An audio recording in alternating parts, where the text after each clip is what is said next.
عمير بن وهب د صفوان بن امیه سره ورځ ناسو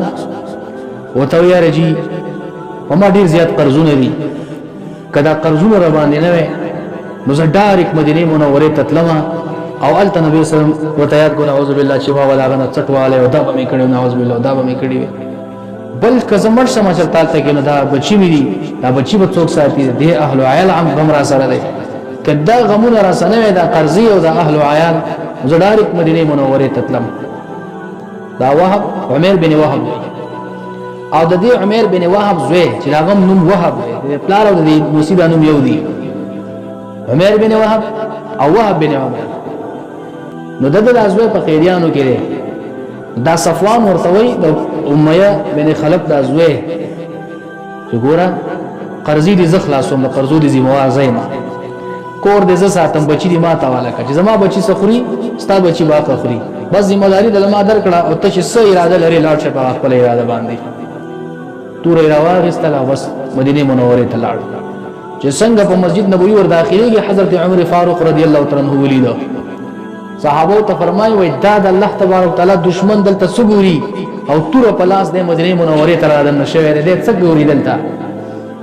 بس نبی له صلوات و سلام باندې عمر ځان هو راغله ځان نه اقدام نشي کولای کنه صحابه دي نبی له سلام پر منبردار کولای شو چې دا چټي والے وي خدای نبی له صلوات و سلام مخ کې کېدل نه نبی له سلام پسې ورغه د الله رسوله دا سړی راغله د تورې په لاس ته د سګوري دلته په مدینه منوره کې سخورته غوسش نبی له صلوات و سلام او مخ راوړ او تاسو ته کوي وي عمر بن وهب تل راغلی سړي اراده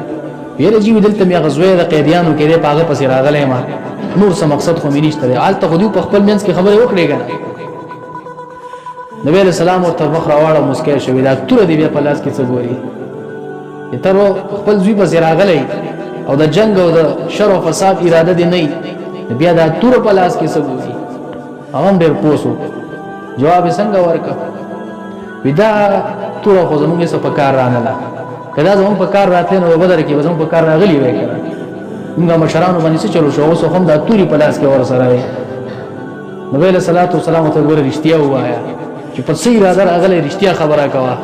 تاسو ته ماتیر جمعه باندې خبره کړې و نبی له صلوات و سلام الله تعالی ګوره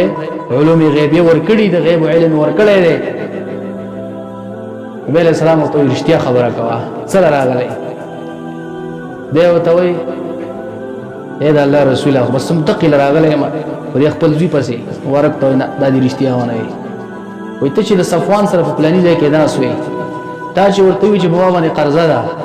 کدا قرضه را باندې نه وین زبتلې ما به داسې دسي کړی وي ازمانه بچی دی دا بر نمړ شي کړي زبتلې تا د دسي ویل کنه دی ویلې بیا چې لاغت ذمہواری واغسته چې او قرضه هم زاده کومه د بچو ذمہ داری دې هم ځاخله مو تور هم درکړه او بیا راوته دسي وکنه وا د سرخ کته چې سره کته کو به برابر کو ویزه گوی ور کوم چې ته الله په حق پیغمبر اشهد ان لا اله الا الله واشهد ان محمد رسول الله يلتزم سره بل سو یو صفوان یو زوما ویزه گوی ور کوم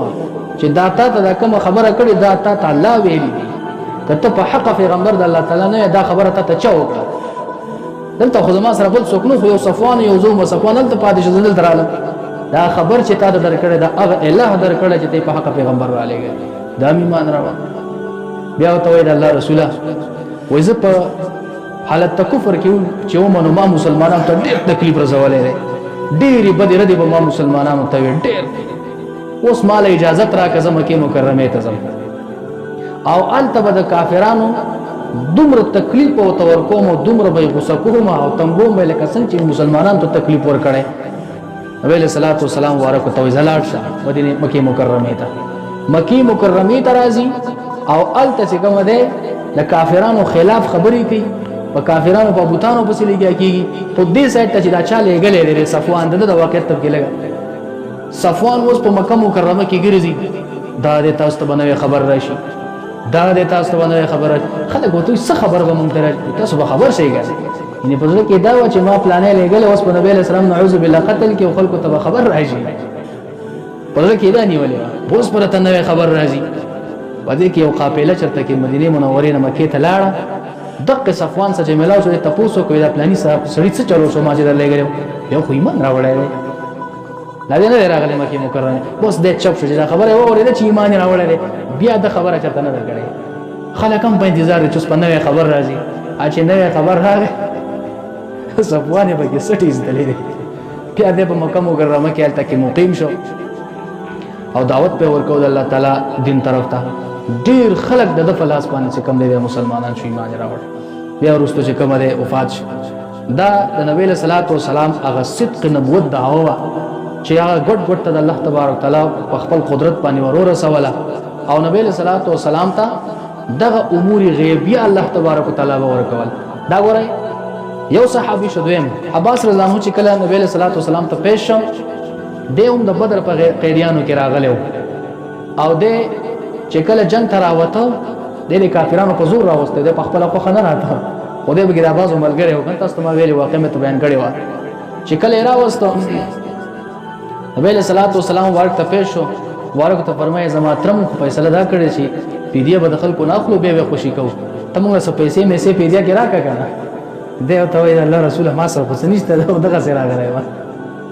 فکر وکړه ورته ته فرمایي نه تر ته چې جنگ ته راوته تا چې زما تندار ته ویل چې دا غوټه واخله دې کې دومره پیسې دي که زه ژوندې راغلم زه خو ډېره ښه ده او که مړ شم نو دا مې د بچو باندې ولګې او پلاني ځای کې دې کېښودې تره داسې دې ویلي که دې نه ویلي فکر وکړه دا ورته هم نبي علیه صلات وسلام مبارک چې کومه دی وښودله دا ورته الله دا علم ورکړی دی الله ورته دا ښودنه نه کوي او دغه وهب بن عمیر بن وهب ویلو وی دا الله رسول موږ به دا خبرې دروغ ګڼلې چې تا به وایې چې جنت کې به دا کېږي او جهنم کې به دا او پلانې به په ما باندې ایمان راوړي او پلانې به کافر کېږي وی دا خبرې به تا کولې خو موږ به دروغ ګڼلې موږ ته دروغ وایو نعوذ بالله وایي چې نن ما وکتله چې زما سره په خپله کومه واقعه وشوله زه ګوی ورکوم ته رښتیا ویم موږ دروغ ویل تاسو ته ما دا هم ویلي وګڼه چې د نبی علیه صلات وسلام ته دا کوم علم د الله طرفه میلاو دی د دې انکار ګوره د مکې مکرمې منافقانو کړی دی او مشرک